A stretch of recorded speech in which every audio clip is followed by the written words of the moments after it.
Hello guys, अगर आप लोगों को मेरे वीडियोस पसंद है तो मेरे वीडियोस को लाइक कर दीजिए, शेयर कर दीजिए, मेरे चैनल को सब्सक्राइब कर दीजिए। मार्वल सुप्रीम विलेन के पिछले एपिसोड के एंड में हमने देखा था कि हमारे यान जाओ जी काफी गुस्से से शियाओ शैंग के दोनों हाथ पकड़ के उसको पूरी तरह से उखाड़ लेता है। इसके बाद भी वो शियाओ शैंग बिल्कुल ही चुप नहीं बैठता, वो जोर जोर चिल्ला के बोलने लगता है कि अबे साले यान जाओ जी, तेरी हिम्मत भी कैसे हुई मेरे ऊपर अटैक करके मेरे दोनों हाथ को उखाड़ने की, क्या तुझे मरना है क्या? और ये बात सुनने के बाद यान जाओ जी को और भी ज्यादा गुस्सा आता है। इसकी वजह से वो दोनों हाथों को फेंकते हुए बोला होता है, अबे साले यहाँ पर मैं मरने वाला बंदा नहीं बल्कि तुम हो। और ये सुनने के बाद शियाओ शैंग और भी जोर से चिल्लाते हुए बोला होता है, अबे साला अगर तू आज मुझे मार भी हो तब भी कुछ ज्यादा फर्क नहीं पड़ने वाला, क्योंकि उसके बाद मेरा मौत का बदला लेते हुए मेरा सिंह इन्फेक्शन तुम्हें और तुम्हारे पूरा खानदान को भी बर्बाद कर डालेगा। और मैं ये उम्मीद करता हूँ कि तुम्हें आसान मौत नहीं बल्कि काफी ज्यादा करात मौत, यानी तू कुत्ते की मौत मर जाए। ये सुने तुरंत बाद यान जाओ जी इसके पास आ जाता है और इसके गले के अंदर अपना हाथ डाल के बोला होता है, ओके ओके तू अब कैसे मर रहा है वैसे ही मुझे मरने की उम्मीद कर रहा है और आगे जाकर ऐसा हो भी सकता है। और ये बात का मुझे डर भी है, पर ये डर मुझे बिल्कुल ही नहीं रोक पाएगी, तो इसलिए ये बोल के उसका सर पकड़ के उसको भी उगड़ डालता है उसके बॉडी से। और ये कांड को देखने के बाद शिंजिया इन्फेक्शन के सारे लोग के मुंह निकल जाती है। इसके बाद अपने मनी मन सोचने लगता है कि अरे बाप रे, इस बंदे ने उस बंदे के सर को ये से निकाल दिया है कि जैसे कि कोई बंदा कद्दू के पेट से कद्दू को निकाल दिया हो। क्या ये बंदा सच में कोई आदमी है या कोई मास्टर? और तब हम यान जाओ जी की तरफ देखते हैं, वो शियाओ शैंग के सर को अपने हाथ में पकड़ के बोला होता है, ये लो भाई तुम्हारे लीडर को एक बार फाइनल बार देख लो, क्योंकि इसके बाद तुम्हारा लीडर का सिर भी मैं पूरी तरह से जला के राख कर दूंगा। और ये सुनने के बाद ये शिंजिया इन्फेक्शन के कुछ लोग भड़क जाते हैं। इसके वजह से अटैक करते हुए हमारे यान जाओ जी की तरफ बढ़ते हुए बोल रहा होता है कि अबे सारे मास्टर का ही का उसके सिर को तो छोड़ दो। ये बोल के सामने की तरफ जा ही जा रहा होता है, तभी हम देखते हैं जाओ स्विचिंग अपना ये अरे का पावर को थोड़ा यूज करके ये सारे लोगों को नीचे की तरफ पूरी तरह से फेंक देते हैं। और तब हम शिंजिया इन्फेक्शन के कुछ लोगों की तरफ देखते हैं, वो चिल्ला के बोलने लगते हैं, अबे साले यान जाओ जी शियाओ शैंग के बारे में याद रखना, क्योंकि आगे जाकर शियाओ शैंग के नेम के ऊपर ही तुम्हें पूरी तरह से बदला चुकानी पड़ेगी। उस दिन हम हमारे लीडर यानी शियाओ शैंग का आखिरी विश पूरी करेंगे और तुम्हें तड़पा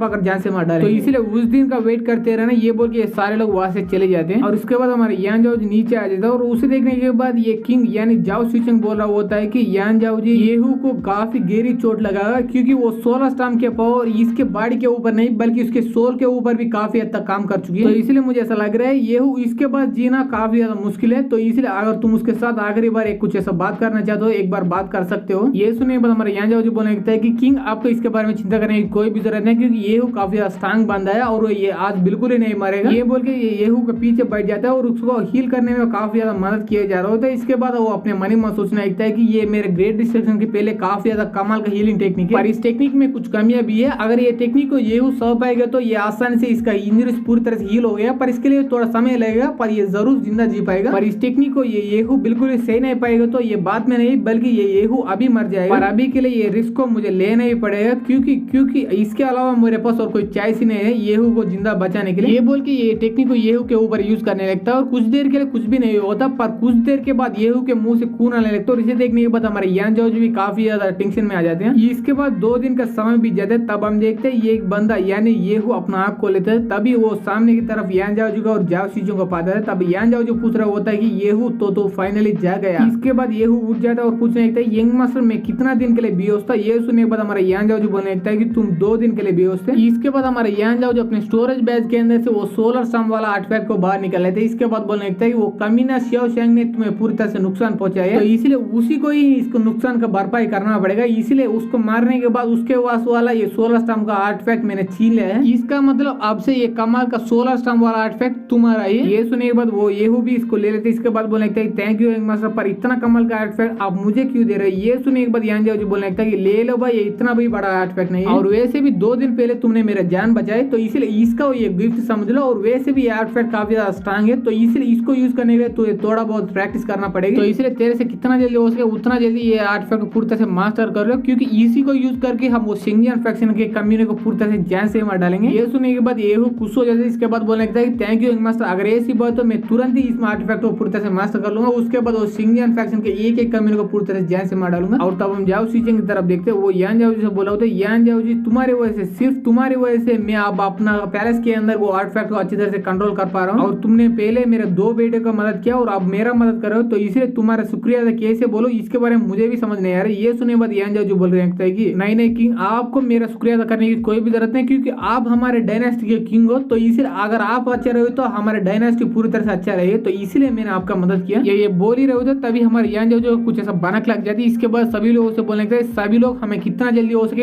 कितना जल्दी ये लिंग फेंग वैली से निकलना पड़ेगा, क्योंकि मुझे ऐसा लग रहा है हम आगे जाकर काफी बड़ी मुसीबत में पड़ जाने वाले। ये सुने के बाद जाओ शिचिंग बोलने लगता है तुम किसके बारे में बोल रहे हो, तुम्हें केस का महसूस हुआ? ये सुने बाद हमारे यान जाओ जो बोलते हैं नहीं अभी के लिए मुझे किसी का और बिल्कुल भी महसूस नहीं हो रहा, पर शिया संग मरने से पहले काफी शूट था, मैं भी उसके बाद जरूर मर जाऊंगा। और मरते समय वो मुझे गाली देते वो नहीं बोला, बल्कि वो काफी ज्यादा शूट था। ये सुने बाद जाओ शिचिंग पूछने लगता है कि क्या तुम्हारा मतलब ये है कि वो शिया संग के अलावा काफी सारे स्ट्रांग डिसेबल को या स्ट्रांग एल्डर्स को हमारे पीछे भेजेंगे वो शिंगजियान फैक्शन? ये सुने के बाद हमारे यान जाओ जी बोलेंगे हाँ ऐसा होने की हाईली चांसेस है। मुझे ये ऐसा भी लग रहा है कि वो शिंगजियान फैक्शन एक बड़ा सा प्लान कर लिया है, और वो प्लान क्या है मुझे भी नहीं पता, पर वो प्लान को सक्सेस होने के लिए पहले जाओ शिचिंग आप मरना जरूरी है, उसके बाद मैं भी मरना जरूरी हूँ। और आपको मारने के पीछे के रीजन काफी ज्यादा है, पर मुझे मारने के पीछे के रीजन मुझे एक भी नहीं सूझ रहे। पर यहाँ पर दिक्कत की बात है कि उन लोगों का मेन टारगेट हम दोनों नहीं बल्कि कोई और मेन टारगेट से। ये सुनने के बाद ये दोनों चौंक जाते और पूछने लगते क्या हम दोनों के अलावा कोई और मेन टारगेट से? तब यहाँ जाओ जो बोले हाँ आपने सही सुना, क्योंकि मैंने वो सिया शंकर जान से मार डाला, उसका बदला लेते हुए वो मुझे मारना चाहता होगा वो शिंगजियान फैक्शन, और वो शिंगजियान फैक्शन को आपकी किंगडम भी चाहिए, तो इसलिए आपको भी वो मारना चाहता हो। यही बात को सारे लोगों को सोचने के लिए वो मजदूर कर रहे हैं वो कमीना शिंगजियान फैक्शन। पर एक बार आप भी सोच लीजिए, अगर वो शिंगजियान फैक्शन में मेन टारगेट आप ही हो तो वो शिंगजियान फैक्शन के स्ट्रांग एल्डर्स आपके पास आ जाता और आपको जान से मारने की पूरी कोशिश करते हैं, और उसके बाद वो आर्टिफैक्ट को कंट्रोल करना भी काफी ज्यादा आसान होता। पर उन्होंने ऐसा नहीं किया, बल्कि आपको मारने के लिए छोटे मोटे बंदे को आपके पास भेजा। तो इसलिए मैं यहाँ पर लिख के बोल सकता हूँ वो शिंगजियान फैक्शन की टारगेट सिर्फ आपका किंगडम बिल्कुल भी नहीं है, बल्कि उससे काफी ज्यादा बड़ा है, और वो मेन टारगेट जो भी हो वो पूरी दुनिया का हिला कर रखने का औकात रखता होगा जरूर। तो इसलिए मुझे ऐसा लग रहा है हमें कितना जल्दी हो सके उतना जल्दी वो शिंगजियान फैक्शन को रोकना ही पड़ेगा, वरना हमारे सारे लोगों के ऊपर पूरी तरह से मुसीबत आ सकती है। इसके बाद सी शूट अगले दिन सुबह का, तब हम देखते हैं येहू और हमारे यान जाओ जी दोनों गुआंचा माउंटेन की तरफ काफी तेज से बने लगते हैं। तब हमारे यान जाओ जी येहू से बोलने लगता है कि मैंने तुमसे जो बातें बोले वो सारे बातें जाकर हमारे गुआंचा माउंटेन के सेक्रेटरी से बोलो। ये सुनने के बाद येहू बोलने लगता है कि इंग्मास में बोलने के लिए बोल सकता हूँ, पर आपने जो बोले वो सारे सच नहीं हो। तो ये सुनने के बाद यान जाओ जी बोलने लगता है कि नहीं मैं 100% श्योर हूँ ये सारे बातें सच हैं। अगर मेरा अंदाजा सही हो तो शिंगजियान फैक्शन छोटे मोटे किंगडम्स को अपने अंदर ऑब्जर्व करने के बाद वो सीधा हमारे गुआंचा माउंटेन की तरफ बढ़ेगा, और उसको भी पूरी तरह डिस्टर्ब करना चाहिए, और उससे पहले ही हमें एक्शन लेना पड़ेगा, वरना हमारे गुआंचा माउंटेन पूरी तरह से बर्बाद हो सकते हैं। ये सुनने के बाद हमारे येहू बोलने लगता है ठीक है इंग्मास मैं सारे बात समझ गए, मैं अभी जाकर बोल के आता हूँ। ये बोल के हमारे यान जाओ से वो अलग हो जाता है और अलग डायरेक्शन में जाते थे, और वहां से जाने के बाद हमारे यान जाओ जो अपने मन ही मन सोचने लगता है हाँ हमारे गुआंचा माउंटेन के पास ये भी ऑप्शन है कि हमारे माउंटेन के सारे डिसेबल और सारे एल्डर्स को लेकर एक जोरदार अटैक वो शिंगजियान फैक्शन के ऊपर कर दे। पर इसके वजह से कुछ ज्यादा फर्क नहीं पड़ने वाला, क्योंकि वो शिंगजियान फैक्शन हमारे गुआंचा माउंटेन से थोड़ी सी स्ट्रांग है, तो इसलिए हेड ऑन हेड बैटल में हमारे गुआंचा माउंटेन आसानी से हार जाएगी। यहाँ पर मैं भी मानता हूँ हमारे गुआंचा माउंटेन हारने के बाद भी वो शिंगजियान फैक्शन को काफी हद तक स्लो डाउन करेगी, पर ऐसा स्लो डाउन करने की वजह से हमारे गुआंचा माउंटेन को काफी बड़ी कीमत चुकानी पड़ेगी, और इतना बड़ी कीमत चुकाने के लिए मैं बिल्कुल ही रेडी नहीं हूँ। ये सब सोचता ये काफी देर ट्रैवल करने के बाद फाइनली गुआंचा माउंटेन के यहाँ पर पहुंच जाता है। इसके बाद वो एक सीक्रेट रूम के अंदर जाकर बैठ जाता है और वहां पर उसको पढ़ने लगता है, और तभी वहां पर एल्डर जू आ जाता है, और तभी हमारा एपिसोड ये पर खत्म हो जाता है। अगर आप लोग को ये एपिसोड पसंद आए तो एपिसोड को लाइक कर दिए, शेयर कर दिए, मेरे चैनल को सब्सक्राइब कर दिए। And thanks for watching guys.